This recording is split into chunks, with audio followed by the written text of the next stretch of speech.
Ilusia était autrefois un type tout à fait ordinaire, mais un jour, il se retrouva transformé en œuf de dragon, dans une situation digne de Doofenshmirtz, puisque ni l'un ni l'autre de ses parents ne s'étaient présentés à sa naissance. La première chose qu'il vit fut un écran, et une voix résonna dans sa tête pour lui expliquer que sa fenêtre de statut afficherait toutes les informations concernant ses capacités.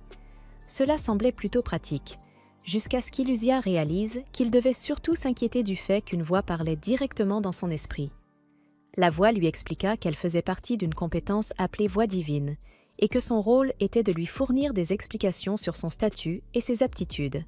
Ilusia demanda alors si ce monde était une sorte de jeu, mais la voix répondit qu'elle ne pouvait pas lui donner cette information, la compétence voix divine n'étant encore qu'au niveau 1. Il lui demanda ensuite si elle pouvait au moins lui dire où il se trouvait, mais la voix refusa une nouvelle fois de répondre à toute question ne concernant pas son statut. À bout de nerfs, Ilusia s'énerva tellement que son œuf se mit à rouler et finit par tomber d'une falaise. Lorsqu'il s'arrêta enfin, le système l'informa qu'il venait d'acquérir une résistance aux dégâts de chute. Toutefois, cela avait un prix. Ses points de vie avaient diminué d'1 point. Et quand on ne possède que 5 PV au total, perdre 1 point est loin d'être anodin. Ilusia roula ensuite jusqu'au bord d'un lac. Là, il aperçut pour la première fois son reflet dans ce nouveau monde. Et c'est à cet instant qu'il comprit qu'il était littéralement un œuf. Le système l'informa qu'il était un œuf de dragon, un monstre de rang F, et que si sa coquille venait à être détruite, il mourrait sur le champ. Déjà accablé par la situation, Ilusia apprit en plus que les œufs de dragon étaient totalement impuissants et dotés d'une intelligence à un seul chiffre. En résumé, rouler était à peu près la seule chose qu'ils puissent faire pour le moment. Certes, ils avaient le potentiel de devenir de redoutables dragons une fois éclos. Mais si l'on a déjà regardé Nat Geo Wild, on sait que les chances de survie sans finir en simple encas protéiné sont extrêmement faibles. Pris de panique, Ilusia se mit à trembler, ce qui le fit de nouveau rouler en bas de la colline. Il chuta d'un autre rebord et ses PV tombèrent à 3. Il décida alors de rester immobile pour le moment, conscient qu'il ne pouvait absolument pas se permettre de subir le moindre. C'est à cet instant que le sadisme typique de la noblesse entra en jeu. Privée de ses bottes, Pamela fut forcée de danser aux côtés de Neil. Et cela se répéta durant de longues 10 années, au point que beaucoup se demandaient combien de temps encore elle pourrait endurer une telle épreuve. La plupart des gens furent choqués de la revoir cette nuit-là, comme s'ils assistaient au retour de Scarlett Castile tout droit sortie de l'enfer. Après toutes ces souffrances, le jour suivant arriva, et Constance se réveilla en croyant que tout ce qu'elle avait vécu n'était qu'un simple cauchemar. Cependant, lorsqu'elle se tourna, elle se retrouva face à Scarlett elle-même. La femme était là, l'attendant, et la pauvre Connie se mit à hurler de peur. Terrifiée, elle demanda qui était réellement cette femme. La réponse vint sans détour. Elle s'appelait Scarlett Castile. À cet instant, Constance se souvint clairement avoir assisté à son exécution des années auparavant. C'est pourquoi elle déclara que tout cela n'avait aucun sens. Après tout, elle avait vu Scarlett être mise à mort de ses propres yeux 10 ans plus tôt. Scarlett lui demanda alors si le fait de la voir ici lui faisait croire qu'elle était encore en vie. Puis, elle révéla quelque chose d'inattendu, laissant Connie profondément surprise. Scarlett Castile avait été la plus grande antagoniste de son époque. Elle avait tenté d'empoisonner Cecilia, sa rivale en amour pour le prince héritier Henri. Celui-ci l'avait démasquée au Grand Méridien, et c'est là que tout avait pris fin. Ses fiançailles furent rompues, et ses actes conduisirent finalement à sa condamnation et à sa sentence de mort. Scarlett ne révéla pas tout immédiatement, mais elle fit clairement comprendre qu'elle voulait savoir la raison de sa présence ici. Après tout, elle n'avait pas encore reçu son paiement, puisqu'elle n'avait évidemment pas aidé une étrangère sans rien attendre en retour. Constance se souvint alors avoir entendu cette voix au moment où elle était à genoux, suppliant qu'on lui vienne en aide. Scarlett expliqua que le paiement serait simple. Constance devrait consacrer le reste de ses jours à l'aider à assouvir sa vengeance. Et c'est ainsi que cette partie de l'histoire, à la tombée de la nuit, les points de vie d'Ilusia se sont enfin régénérés. Il est donc en sécurité pour recommencer à bouger. Il se met à rouler lentement sur le sol, et en le faisant, il réfléchit à ce que va être sa vie en tant qu'œuf. Être un œuf peut sembler nul, mais tôt ou tard, il va éclore en dragon et devenir extrêmement puissant. Il décide donc de faire de cet objectif sa mission. Cependant, Alors qu'il roule à travers la forêt, il tombe sur une autre créature. Il s'approche un peu pour mieux observer et découvre que cette chose s'appelle un ver sombre. Et selon son écran de statut, il porte le titre de mange-œuf. Oui, ça ne sent pas bon du tout. Illusia commence immédiatement à rouler à toute vitesse pour sauver sa peau, mais vu la vitesse à laquelle le ver le poursuit, fuir simplement ne suffira pas à le sortir de ce pétrin. Le ver a actuellement 8 points de vie, ce qui dépasse les points de vie maximum d'Illusia.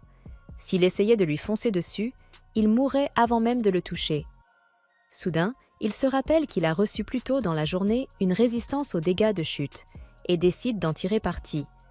Il attire le ver vers une falaise proche, puis le trompe pour qu'il saute avec lui. Au moment où ils touchent tous les deux le sol, Illusia est toujours intacte grâce à sa résistance aux chutes et au fait qu'il a atterri sur le corps du ver. Le système l'informe alors qu'il a gagné 12 points d'expérience pour avoir réussi à tuer le ver. En conséquence, il monte de niveau et remplit les conditions pour évoluer. Le système lui montre alors l'arbre d'évolution et lui demande quel chemin il souhaite emprunter. L'arbre du bébé dragon ou l'arbre du petit dragon. Illusia n'a absolument aucune idée de la différence entre les deux, alors le système commence à lui expliquer. Les petits dragons sont une espèce naine de dragons. Bien qu'ils soient petits comparés aux autres dragons, ils peuvent tout de même atteindre la taille d'un ours et possèdent une capacité mortelle à cracher du feu. En revanche, le bébé dragon n'a pas grand-chose pour lui à part le fait qu'il peut évoluer en de nombreuses espèces de dragons. Par contre, il a un goût vraiment délicieux avec de la sauce soja. Donc Illusia pourrait bien finir dans un épisode de Delicious in Dungeon s'il choisit cette voie. Illusia n'a clairement aucune envie de finir en repas. Le petit dragon semble donc être l'option la plus sûre. Mais juste au moment où il s'apprête à faire son choix, une voix lui parvient, lui disant qu'il doit devenir plus fort et viser le sommet. Ses champignons étaient truffés de poison, et il avait à peine survécu, mais cela lui avait tout de même permis d'acquérir une compétence de résistance au poison. Donc, ce n'était pas complètement perdu. Illusia ne veut toujours pas manger les vers, alors il décide de s'aventurer dans la forêt à la recherche de nouvelles proies. Quelques minutes après le début de sa recherche, il aperçoit un loup gris. Le loup est plus grand que lui, mais les statistiques d'Illusia sont supérieures, alors il décide de l'attaquer et commence à courir aux côtés du loup. Il le frappe avec un point de feu, le tuant sur le coup. En inspectant le cadavre, il se rend compte qu'il peut utiliser ses flammes pour cuire la viande. Quelques minutes plus tard, Illusia tient un morceau de viande de loup parfaitement cuit, et c'est la meilleure chose qu'il ait goûtée depuis son arrivée dans ce monde. Il veut en obtenir davantage, alors il décide de chasser exclusivement des loups pour pouvoir manger leur viande une fois sa journée terminée. Grâce à tous ses efforts, en soirée, Illusia atteint le niveau 20, et sa prochaine évolution aura lieu une fois qu'il atteindra le niveau 25. Cependant, le rythme auquel il monte en niveau ralentit à mesure qu'il devient plus fort, donc les choses ne seront pas aussi faciles à l'avenir. Côté positif, comme il a utilisé son souffle de bébé dragon si souvent, il est maintenant assez doué pour griller la viande, et sa situation alimentaire est résolue. Pourtant, il souhaiterait avoir quelqu'un à qui parler en dehors du système, puisque celui-ci ne répond jamais à ses questions importantes. Juste à ce moment-là, Illusia entend des voix venant de la forêt à proximité. Il ne comprend peut-être pas ce qui est dit, mais cela signifie qu'il y a d'autres personnes ici, alors il décide d'aller vérifier. Les voix provenaient d'un groupe d'humains, et Illusia voulait aller leur parler, mais ce serait difficile en tant que dragon. Pris individuellement, aucun des humains n'est aussi fort qu'Illusia, mais ils ont l'avantage du nombre, donc se montrer pourrait être risqué. Cependant, il ne veut pas rester seul pour toujours, alors il décide de sortir malgré tout. Malheureusement, il a oublié un détail. La viande de bébé dragon est délicieuse avec de la sauce soja. Dès que les aventuriers le voient, ils l'attaquent immédiatement pour un repas facile. Il essaie de leur dire qu'il ne veut pas se battre, mais ils ne parlent pas leur langue. Alors l'un des humains lui entaille la poitrine avec son épée, et l'autre utilise un sort de foudre pour le paralyser. Illusia comprend immédiatement que c'était une énorme erreur, alors il tente de fuir, mais la foudre a déjà rendu ses jambes inertes, et il ne peut rien faire. Les aventuriers commencent à s'approcher pour l'achever, mais à la dernière seconde, la fille qui est avec eux intervient pour les arrêter, car elle se sent mal pour Illusia. La fois suivante qu'Illusia ouvre les yeux, il la voit en train de soigner ses blessures, et il est sincèrement reconnaissant qu'elle ait choisi de le défendre. Les deux autres ne comprennent pas pourquoi elle se soucie autant d'un dragon au hasard qui aurait pu être leur repas de la nuit, mais s'ils veulent qu'elle le garde en vie, ils ne vont pas l'arrêter. Ilusia jette un coup d'œil à son écran de statut et découvre que la jeune fille s'appelle Myria et qu'elle est une humaine de type Terre. Elle utilise également les dernières ressources de son MP pour le soigner, et Ilusia a déjà récupéré l'usage de ses jambes, mais il sait que Myria va probablement partir une fois qu'elle se rendra compte qu'il est guéri. Alors, il fait semblant d'être encore blessé un peu plus longtemps. Ilusia ne comprend toujours pas les mots que Myria prononce, mais en l'écoutant, il obtient une compétence appelée langue grecque, et s'il l'améliore, il pourra mieux comprendre ce qu'elle dit.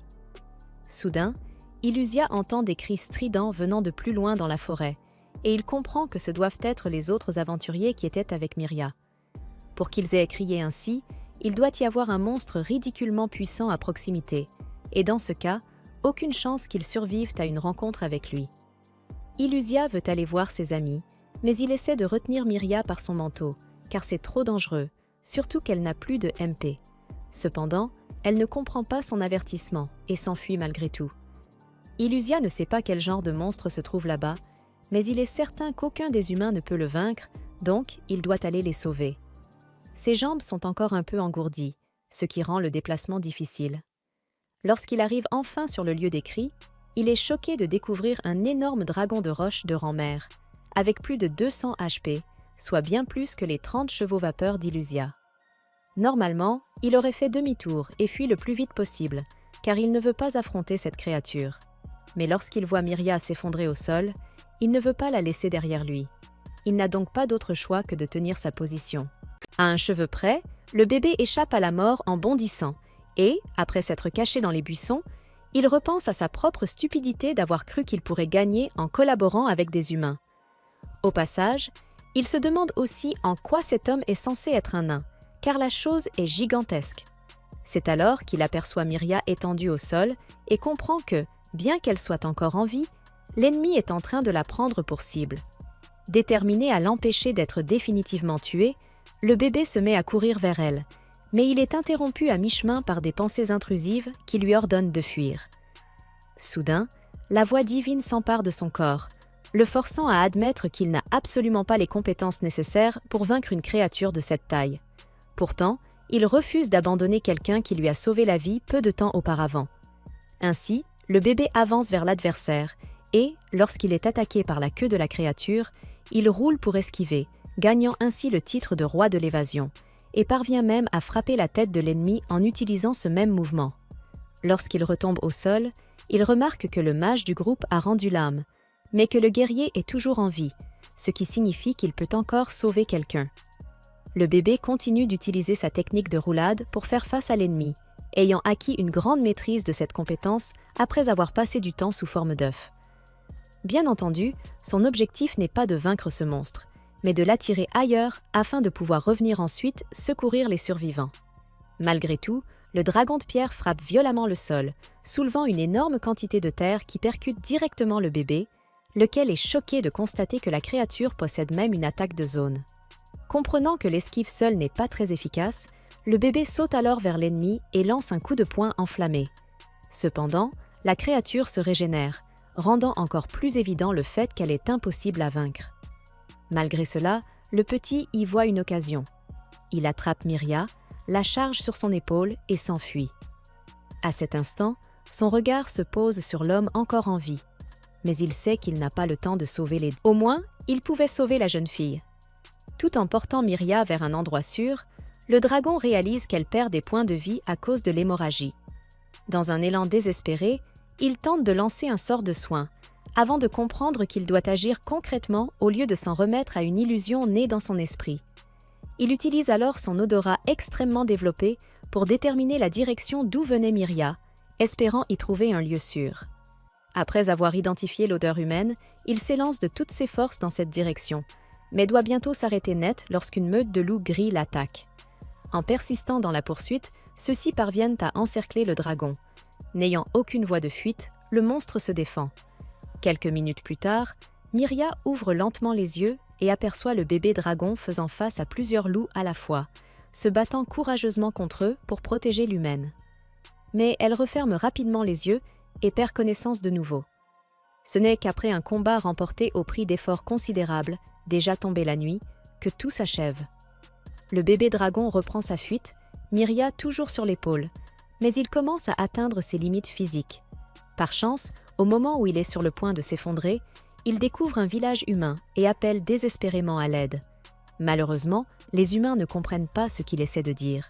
Ils n'entendent que les rugissements effrayants de la créature qu'il est réellement. Les hommes accourent alors à l'extérieur, armés d'outils de travail pour se défendre.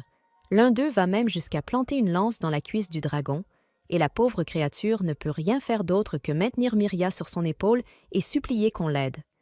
Heureusement, l'un des hommes reconnaît que la personne portée par la créature est Miria, ce qui apaise les autres. Après avoir insisté à maintes reprises et compris qu'il n'obtiendrait rien en parlant, le dragon dépose la jeune femme au sol et s'enfuit. Les hommes se précipitent aussitôt pour examiner Miria et, constatant la gravité de son état, appellent Mariel. Pendant ce temps, seul dans la forêt, le bébé dragon ressent au moins un certain soulagement. La jeune fille est en sécurité. Il ne peut cependant pas en dire autant de sa cuisse, car la blessure laissée par la lance est terrible. À cet instant, il comprend que, quoi qu'un dragon fasse, il restera toujours un dragon. En guise de maigre consolation, la voix divine lui accorde le titre de petit héros. Au lever du soleil, dans le village où elle a été emmenée, Miria se réveille après un long repos et découvre Mariel à son chevet. L'elfe a dû la transporter jusqu'ici pour la soigner, car la situation était suffisamment grave pour qu'elle utilise une magie blanche d'un niveau qu'elle n'avait plus employé depuis très longtemps. Sans compter que Miria a dormi 2 jours entiers, preuve de la gravité de ses blessures.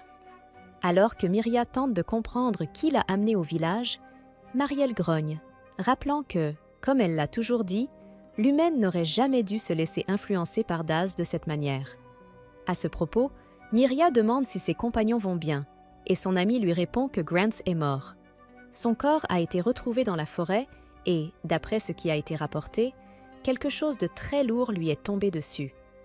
Mariel ajoute qu'elle n'aurait jamais imaginé que Daz tenterait à nouveau d'affronter un dragon de pierre, ce qui, avec le recul, était d'une stupidité monumentale. Quoi qu'il en soit, les hommes n'ont pas retrouvé son corps, mais au vu de la situation, il a probablement été dévoré.